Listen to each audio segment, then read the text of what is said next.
Hello viewers, welcome to my YouTube channel. Get ready for heart-touching stories. Don't forget to subscribe and let's begin. The invitation never came. That was the part that stung the most, not the words themselves, though they were sharp enough to draw blood. It was the silence that preceded them, the assumption that I wouldn't notice. The careful way my son Daniel had constructed an entire event around my absence, the way an architect designs a building around empty space, deliberately, intentionally, with full knowledge of the void being created. I found out about the dinner party the way most parents find out about things their adult children try to hide, accidentally, through a crack in the wall of secrecy. It was a Tuesday. I had driven 40 minutes to Daniel's house in the newer part of the city, the part with the wide streets and the manicured hedges and the houses that all seemed to be competing with each other in quiet, expensive ways. I'd come because he'd mentioned 2 weeks prior that his garbage disposal had been making a sound like it was digesting gravel. I was a plumber for 31 years before I retired. Fixing things is the language I speak most fluently, and I had offered as I always offered because offering is what fathers do.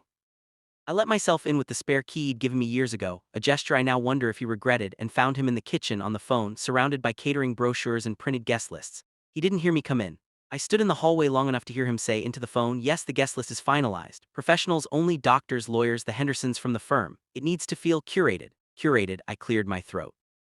He spun around, and for one unguarded moment I saw something flicker across his face.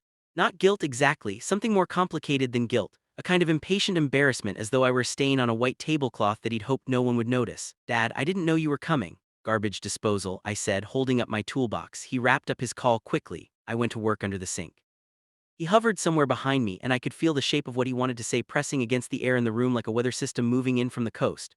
"There's a dinner," he finally said. "Next Saturday, some important people from my firm, a few clients, Dr. Watkins and his wife, the Castellanos." He paused. "I don't think it would be your kind of thing." I kept my hands on the pipes. "What kind of thing is it?" "It's just, these are people at a certain level, Dad. It's a networking event, essentially. There's going to be talk about investments, about the market, about international law. It's not," he stopped, reconsidered. "I just think you'd be uncomfortable." I found the problem in the disposal, a fragment of bone, probably chicken, jammed in the grinding ring. I worked it loose with a pair of needle-nose pliers I'd carried in my toolbox for 20 years. "I see," I said. "It's not personal, of course not. It's just, these are elites, Dad. These are people who operate at a different level. I don't want you to feel out of place." I finished the repair. I washed my hands at the sink, dried them on a dish towel, and picked up my toolbox. I looked at my son, this man I had watched come into the world, had taught to ride a bicycle in the parking lot of a church, had sat beside in hospital waiting rooms and school auditoriums and courtrooms, and I said the only thing that felt true: "Leave you to it."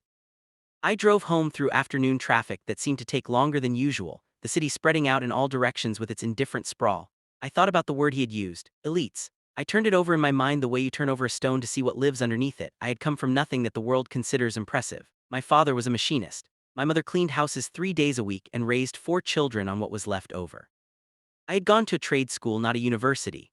I had spent my career with my hands in walls and under floors, solving problems that existed in the physical world, the world of pipes and pressure and the mute stubbornness of broken things. I had never owned a second home or worn a suit to work or been invited to a gala. I had, however, raised a son, put him through school, attended every performance, every game, every ceremony, sat with him through the dissolution of his first marriage, co-signed the loan that helped him start the career that now made him too important to want me at his table. I did not go to the dinner. What I did instead was something I hadn't done in years. I called my old friend Clarence, who had been the foreman on the largest commercial plumbing contract in the state for almost a decade, and we had lunch at the diner we used to go to when we were both still working. Clarence had recently been profiled in a trade magazine. His company employed 63 people. He was, by any sensible measure, a success. But he still laughed the same way he always had, too loud, with his whole chest, and he still ordered the same turkey club he'd been ordering for 30 years. "How's Daniel?" Clarence asked. "Busy," I said. "Important." Clarence gave me a look over his coffee cup that understood everything I hadn't said. I didn't hear from Daniel for nearly 2 weeks after that. Then on a Sunday morning he called. I almost didn't answer. I'm glad I did, though, for reasons I didn't expect. "Dad." His voice had a quality I recognized from his adolescence, a kind of deflated uncertainty, the voice he'd used the morning after making a decision he regretted. "I need to tell you something about the dinner." I waited. "People kept asking about you." I said nothing. I mean, persistently. "The Hendersons, Richard Henderson, he asked me twice where you were." He said. Daniel paused. I heard him exhale. "He said he'd heard a lot about you. That one of the other guests, Dr. Watkins, had mentioned you. Apparently you fixed the pipes in Dr. Watkins's building about 12 years ago, some emergency on a Sunday night, and he said you were one of the most competent and decent men he'd ever met. He'd mentioned you to Richard at some point, and Richard," another pause. "Richard Henderson built his first house with his own hands. Did you know that, before law school?" He worked construction for 4 years. He said he had more respect for a man who could fix things than for most of the lawyers in his firm. I was quiet for a long moment. That's kind of him, I said. Dad, Daniel, I was wrong. The words came out compressed like something that had been under pressure for a long time. The way I spoke to you was I was wrong. I was embarrassed for the wrong reasons.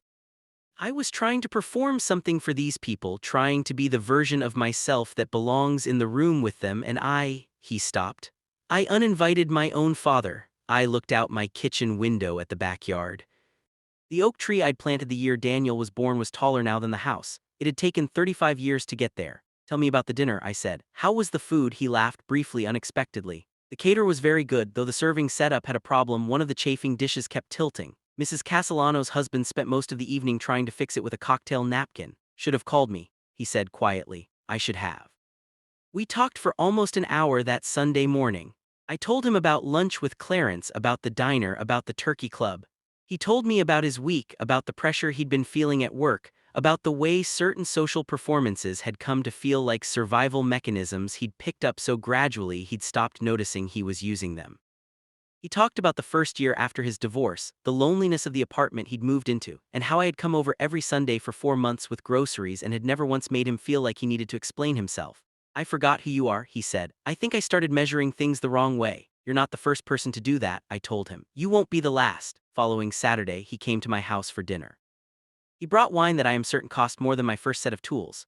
I made the pot roast I had been making since before he was born, the one from the index card my mother wrote out in her looping, careful handwriting sometime in the 1970s, now soft at the folds and stained with decades of use. We ate at the kitchen table, the same table he had sat at as a boy doing homework while I read the newspaper, the same table where we'd had every important conversation of his childhood. He looked at the photographs on the wall, the ones I'd had there so long I'd stopped seeing them.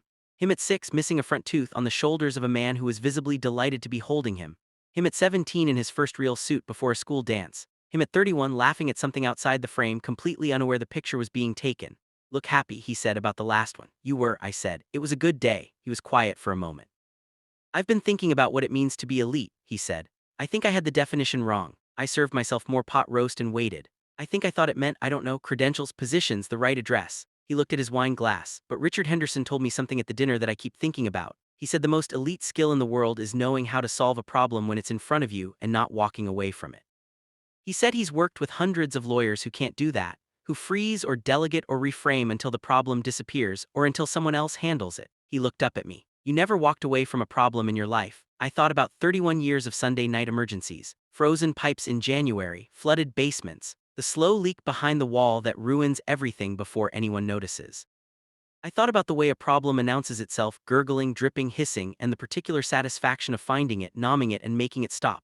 You do what needs doing, I said. That's all it ever is, he nodded slowly. I want you to come to the next one, he said. There will be another dinner, probably in the fall. I want you there, not because people kept asking about you, though they did, because you should have been there the first time. I looked at my son across the same kitchen table that had hosted every important meal of his childhood. Outside, the oak tree was doing what it had always done, growing quietly and differently without anyone's permission or approval. I'll come, I said. You don't have to fix anything, he said and smiled. I know, I told him, but I'll bring my toolbox anyway. He laughed then, the real one, the one I recognized, the one that started in his chest and couldn't be performed for anyone. The one that was just him. I hadn't heard it in a while, and the sound of it sat in the kitchen like warmth from the oven, ordinary and irreplaceable. We finished dinner. He helped me wash the dishes. He dried each plate the same way he had as a boy, careful and methodical, stacking them with a precision that had always seemed to come naturally to him. Outside, the evening settled in. The neighborhood grew quiet. Before he left, he stood in the doorway for a moment and looked at me with an expression I have no efficient word for, something adjacent to gratitude but older and more layered. Something that had taken years to accumulate. Thanks for dinner, Dad. Come back Thursday, I said. I'm making the chicken, he said he would, and this time I believed him. There's a version of this story where I spend the night of that dinner sitting in my house feeling the specific bitterness of a man who has been told he is not enough. I will not pretend that version does not exist. It does, I felt it. The words elites only have a particular kind of sting when they come from someone you held as an infant, someone whose education you funded, someone whose name you carry forward. But bitterness is a choice you make past a certain point, and I have been making choices for too long to make that one carelessly. What I know, what 31 years of plumbing and 64 years of living have taught me, is that the most important work is almost never visible. It runs behind the walls. It holds things together in the dark. It makes the house livable without ever being thanked for it. And when it fails, everyone notices immediately. My son is learning, as we all do eventually, to see the pipes behind the walls. To understand what has been holding things up all along. I am a patient teacher. I have time.